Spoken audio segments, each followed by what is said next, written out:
Morning everybody, welcome to this week's Tillers Turf Talk. Hope you're all keeping really well. Well, thankfully the rain's resided, hopefully for long enough for me to make this video. But once again, it's been a really wet week, and the whole team here have got to take lots of credit for keeping things going, pulling together and keeping this turf coming out of the field. So it's been a really challenging time, not just for Tillers, for every single turf grower in the UK. So a massive hats off to everybody. So today's Friday, and generally it's a quietish day because the harvest team are not in and we don't start harvesting until Sunday. But what we try and do on a Friday is do a good field walk round, have a look at the upcoming harvest crops, do a few checks on them, a little bit of quality control, which we take very seriously here at Tillers. So we're going to nip and have a look at that in a moment and just have a look at 2 or 3 different sort of golf products that are going out in the next few days. But before we do, something else is happening today, and today we are celebrating our 100th episode of Turf Talk. So what I'm going to be doing as well during the walk is I'm going to do a bit of a throwback and a little bit of reflection on, there's been many highlights doing these videos, but I'm just going to choose my top 3 that I've enjoyed filming the most. So we'll share a few clips of those as we go as well. But in the meantime, we'll head out, we'll enjoy this little bit of sunshine while it lasts, and we'll catch you in a bit.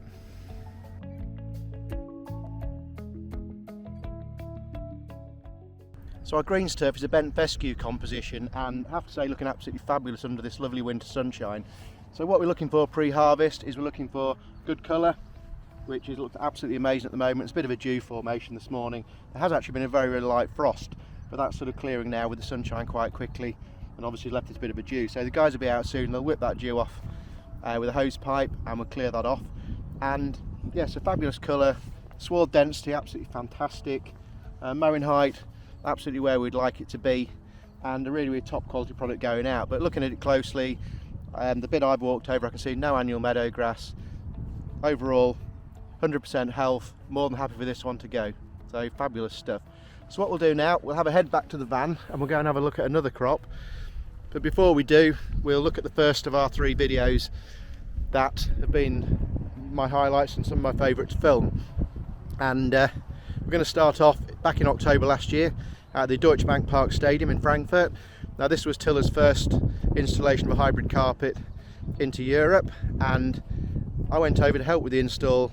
Really enjoyed it, really good to get a close-up to really the teamwork and everything that's required to get that installation done in the stadium on time. So all the logistics, everything else absolutely blew me away.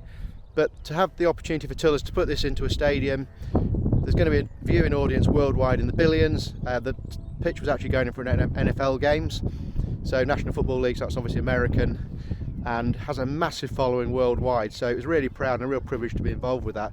So we'll take a closer look at a few clips from there.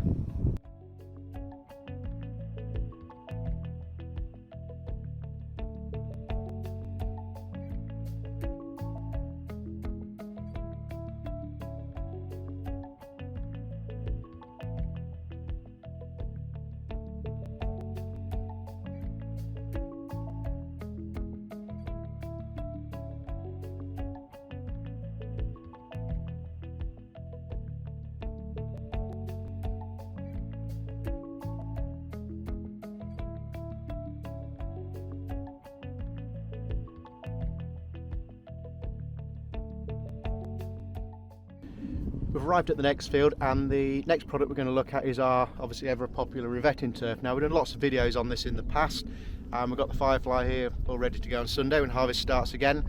So just looking at the crop quickly itself, looking absolutely fabulous. Like I say, predominantly a fescue crop. Like I say, picture of health, lovely green sward. You know, for the middle of February, you don't see turf looking much better than this. So what we're looking for with the revetting, as I say, is just the overall health of it, and also each time before we harvest we'll check the depth, which is absolutely bang on 35-40 mil, which is where it needs to be. So lots of this going out still, lots more going out at the weekend when harvest starts again. So we'll go a little bit further and we'll go and have a look at another crop, and again we're going to probably go and have a look at our fescue, which is absolutely as popular as ever, flying out the field. And yeah, there's lots more orders for that coming up next week, so we'll go and do a check on that now.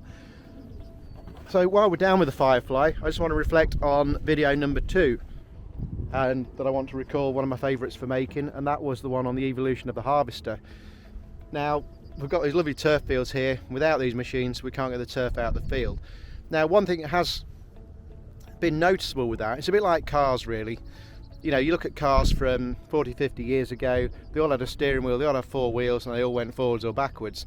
And in harvesters, we've seen a massive evolution in more technology, really, computerization, you know, automatic roll counts, all these kind of things, and lots of little tweaks and things we can do in the cab on the buttons, but principally it hasn't really changed at all. And we take a look at this short video now, looking back some of the older harvesters we used to use. As you'll see, they still have the front cutting blade, they still go up an elevator, and they still roll up at the back. So the principles are still the same, but the evolution has continued, and with the addition of the Firefly here, we're right at the top of the tree and on our game when it comes to harvesters. So take a look at the videos.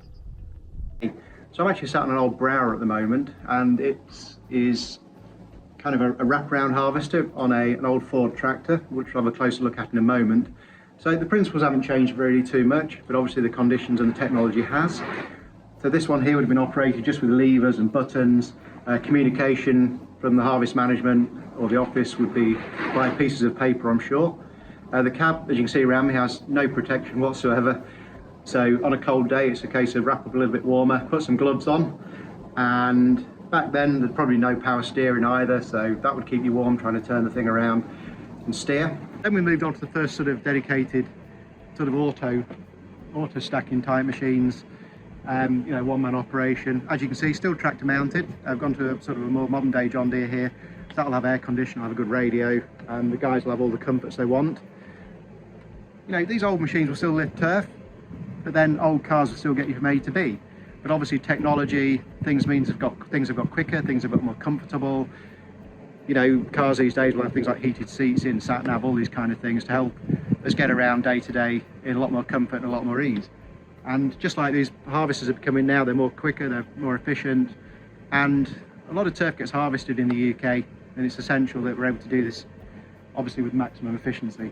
So like I said earlier, the cutting heads have not really changed from the old days. They've still got the guide bars, same cutting system, chopping system. Same thing up the conveyor, to the back, and pretty much like the modern machines really. I mean, this is a harvest stack. There's this one here, you'll see the spikes will drop down, pick the turf up, transfer it onto the pallet.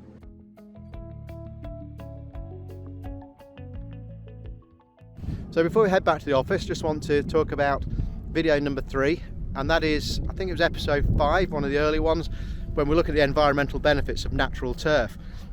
So not just things like the oxygen production, the carbon intake, but also things like erosion control, noise control, and most importantly for me, and something I made quite clear in the video with a soil temperature probe, that was the cooling effect that natural turf has.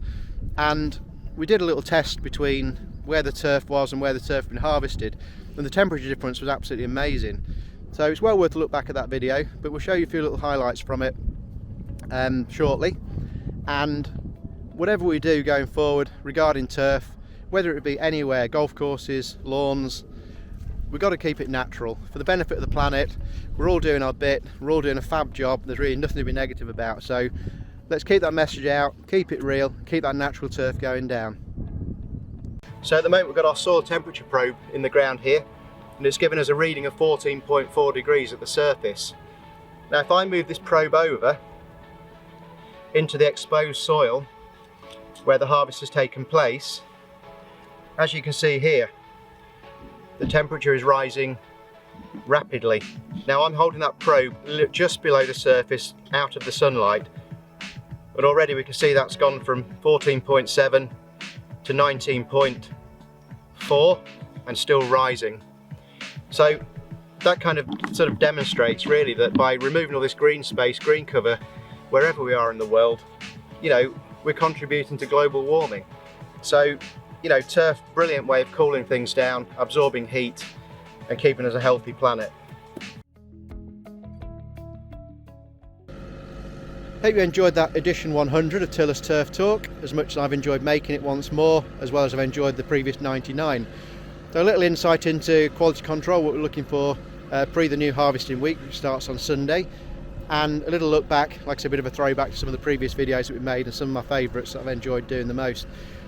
So all I can really say is, on behalf of myself and Tillers, thank you so much for subscribing and supporting the channel.